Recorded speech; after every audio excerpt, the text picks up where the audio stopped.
मौलाना इलियास घुम्मन साहब पाकिस्तान से बाहर क्यों चले गए और हुकूमत ने मौलाना इलियास घुम्मन साहब को पाकिस्तान से बाहर जाने पर मजबूर क्यों किया। आजकल जो हालात चल रहे हैं, इस वक्त आप लोगों को ये चीज़ जानने की ज़रूरत है कि किस वजह से मौलाना इलियास घुम्मन साहब को पाकिस्तान से बाहर जाना पड़ा। तो ये तमाम तर मालूमात आज तफसीलात के साथ हम आपको बताएंगे। वीडियो को मुकम्मल देखिएगा।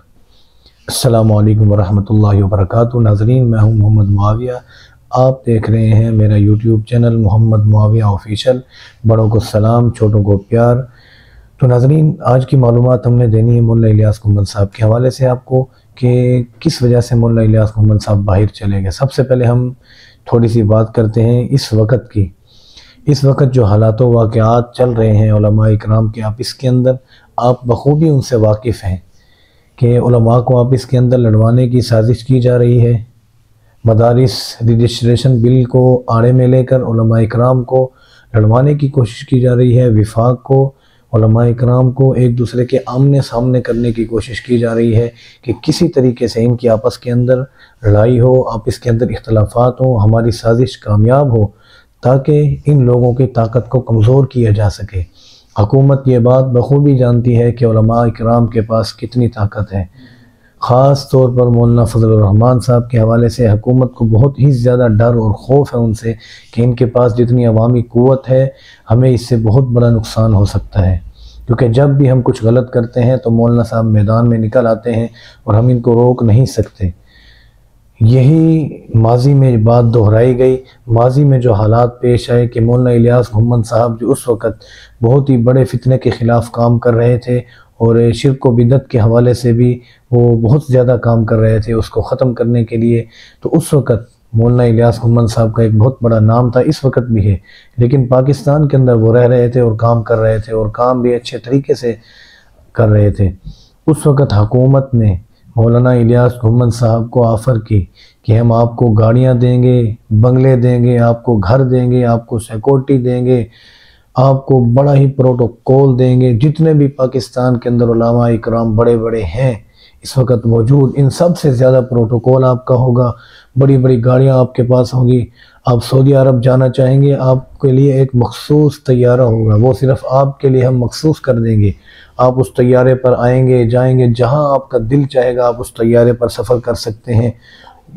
गर्ज़ की हर चीज़ आपको मुहैया की जाएगी हुकूमत की तरफ से। बिल्कुल आपको किसी चीज़ की फ़िक्रमंद होने की ज़रूरत नहीं पड़ेगी। उसके अलावा आप यहीं रहकर शीयत के हवाले से, रद्द शीयत के हवाले से जिस चीज़ पे भी आप काम करना चाहे खुल कर आप काम कर सकते हैं और आपको कोई पाकिस्तान के अंदर रोकने की हिम्मत नहीं कर सकेगा। यानी हुकूमत ने इतनी बड़ी ऑफ़र दी और ये मौलाना साहब कबूल कर लेते। लेकिन हुकूमत ने क्या शर्त रखी कि शर्त यह है कि आप मौलाना फजलुर रहमान साहब के मुकाबले में मैदान में आएंगे, आपको हम मैदान में लाएंगे तो मौलाना फजलुर रहमान साहब के मुकाबले में। लेकिन मौलाना इलियास घुम्मन साहब ने इस सारी ऑफ़र को जूते की नोक पर रखा और फरमाया कि मैं पाकिस्तान तो छोड़ सकता हूँ लेकिन उलमा इकराम के साथ इख्तिलाफ मैं नहीं कर सकता, मौलाना फजलुर रहमान साहब के ख़िलाफ़ मैं नहीं जा सकता। वो बहुत बड़ी शख्सियत है, मुफ्ती महमूद रहमतुल्लाह अलैह के बेटे हैं, मदारिस के तर्जमान हैं, सियासत के सुल्तान हैं और हमारे उलमा में से अकाबिरीन में से हैं। मैं उनके ख़िलाफ़ बिल्कुल नहीं जा सकता। इख्तिलाफ अपनी जगह पर, लेकिन मौलाना फजलुर रहमान साहब हमारे लिए काबिल एहतराम है। उन्होंने इस ऑफ़र को जूते की नोक पर रख कर ठुकरा दिया। लेकिन इस वक्त जो हम देख रहे हैं, किराए के मौलवी हुकूमत की गोद के अंदर बैठकर ताहिर अशरफी जैसे, बाकी उलमा को मैं भी कुछ नहीं कहना चाहता, उनका जब फैसला आएगा फिर इंशाअल्लाह खुलकर बात करेंगे। ताहिर अशरफी जैसे मौलवी हुकूमत की गोद के अंदर बैठकर मौलाना फजलुर रहमान साहब के ख़िलाफ़ बकवासात करते हैं और भोंकता है कि मौलाना साहब ऐसे हैं, हम यूँ कर देंगे, हमारे साथ इतने बोर्ड हैं। लेकिन मौलाना इलियास घुम्मन साहब ने सारी ऑफ़र्स को ठुकरा कर पाकिस्तान के उलमा का नाम रोशन किया और फिर मौलाना इलियास घुम्मन उस वक़्त भी पाकिस्तान के अंदर रहे। लेकिन हुकूमत ने उनको बार बार तंग किया, बार बार मजबूर करने की कोशिश की, ज़्यादा लालच दी। लेकिन मौलाना साहब तंग आकर मौलाना साहब ने पाकिस्तान को खैराबाद कहने का फ़ैसला किया कि पाकिस्तान तो छोड़ सकता हूँ, अपना वतन तो छोड़ सकता हूँ, लेकिन उलमाए इकराम के साथ इख्तलाफात और इस साजिश का मैं हिस्सा नहीं बन सकता।